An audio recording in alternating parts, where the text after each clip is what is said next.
The Key to the Indian by Reid Chapter 19, Drums and Fire.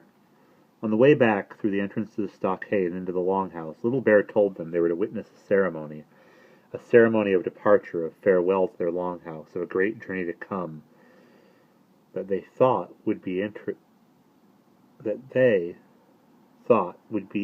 excitement, experience enough. They couldn't know the nightmare that lay ahead.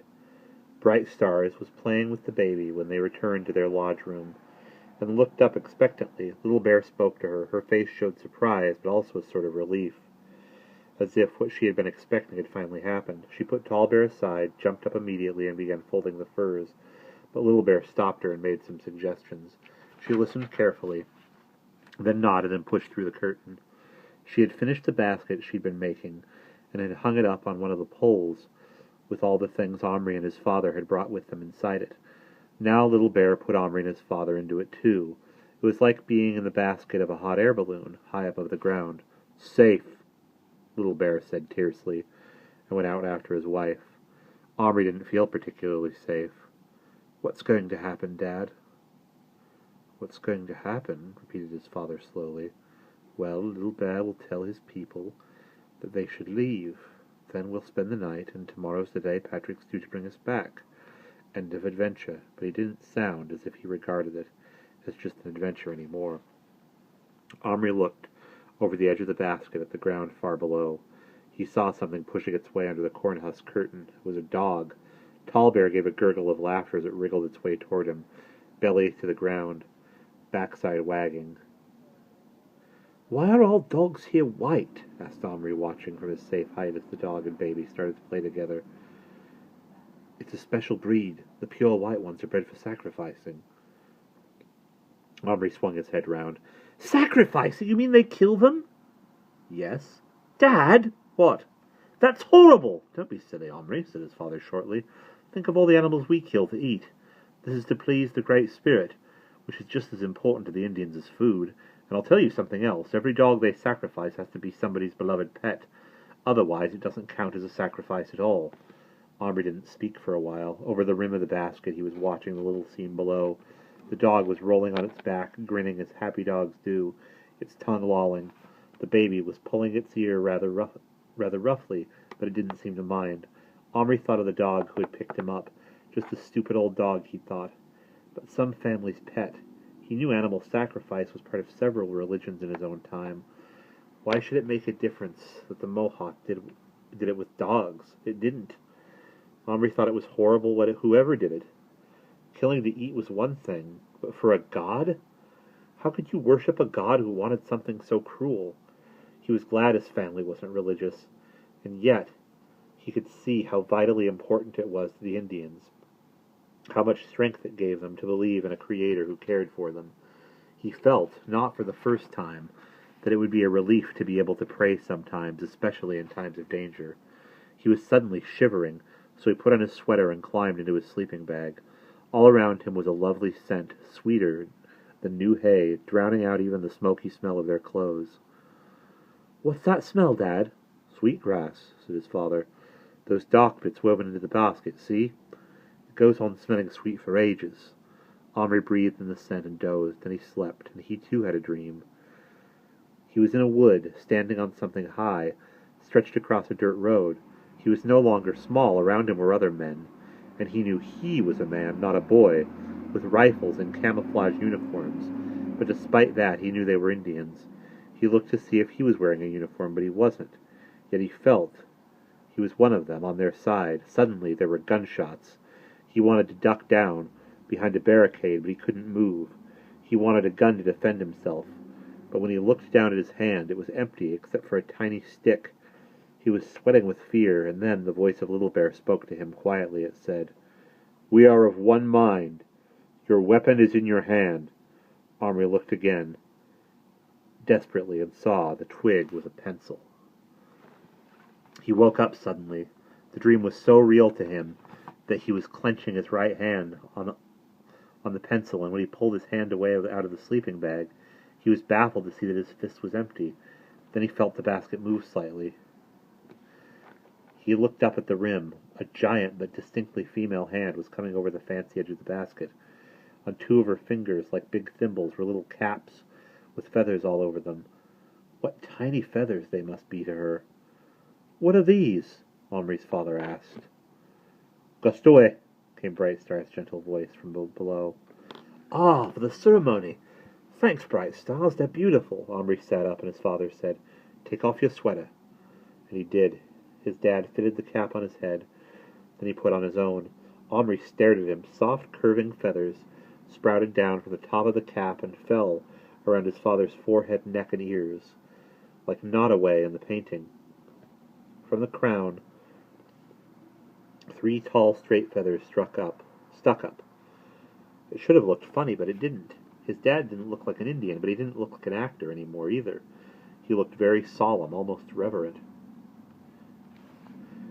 "The Gustaway are their headdresses. Look, she's even given us 3 white standing-up feathers. That's because we're Mohawks. The other Iroquois tribes don't have 3 because the Mohawks are the eldest brothers." "What do you mean, Dad, we're Mohawks?" His father frowned. "Did I say? Sorry, that was ridiculous. I meant—" But he didn't go on. For the first time, Omri thought it would be a good thing if Patrick didn't wait the 2 days they'd arranged, but brought them back sooner. He'd heard the expression "going native," and thought his dad might be doing it. When it was dark, and the only light came from the fire, they sensed a lot of movement.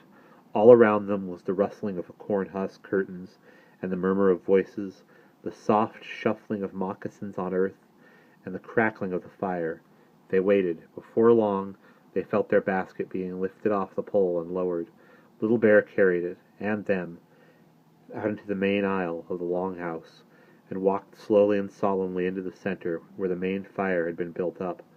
He wore a cloak of hides that shielded the basket from view, but they could peep out and see what was going on as it was carried along. A large gathering, perhaps 40 people, including a lot of children, were seating themselves on blankets on the ground. The women on one side of the fire, the men, all wearing their Gustaway, on the other. Some of the men carried small drums and rattles. The women wore their best dresses, decorated with beadwork and quilt work, and a lot of shiny silver ornaments. When everyone was sitting, Little Bear stood up in the center. He closed his cloak around the basket so that Omri and his father were in smoky-smelling darkness, and began to speak. He spoke for a long time. What he said sounded like poetry or a prayer, and after a while Omri noticed that every verse or paragraph ended with the same words. Perhaps it was like Amen, because the people joined in. When he had finished, he sat down and parted his cloak a little, so that they could see what was happening. Across the fire a figure rose up and began to speak. Omri saw who it was, the clan mother. He had thought her a crazy old woman, but she didn't seem crazy now. She talked like someone who was used to making speeches, and to having them listened to with complete attention. Her voice droned on, not hesitating, not stumbling. Every eye was fixed on her. Even the youngest children were still and silent, with the firelight gleaming in their wide-open eyes. After she'd finished, she looked round at them. Her sunken, inflamed eyes were glistening. Was she crying? Her face showed not a trace of emotion. She gave one nod and sat down again, with some help from the women on either side of her.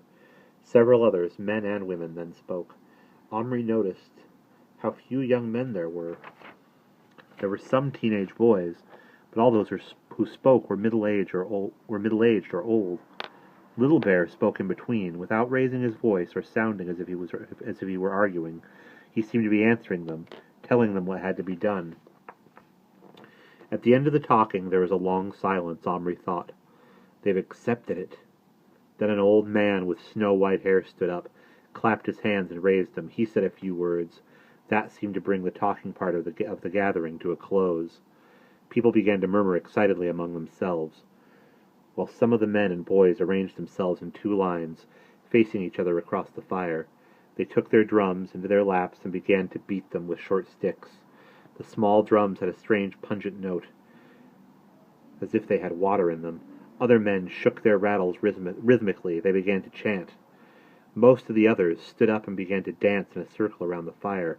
Omri had seen Little Bear dance when they'd been together in Omri's time, but this was different.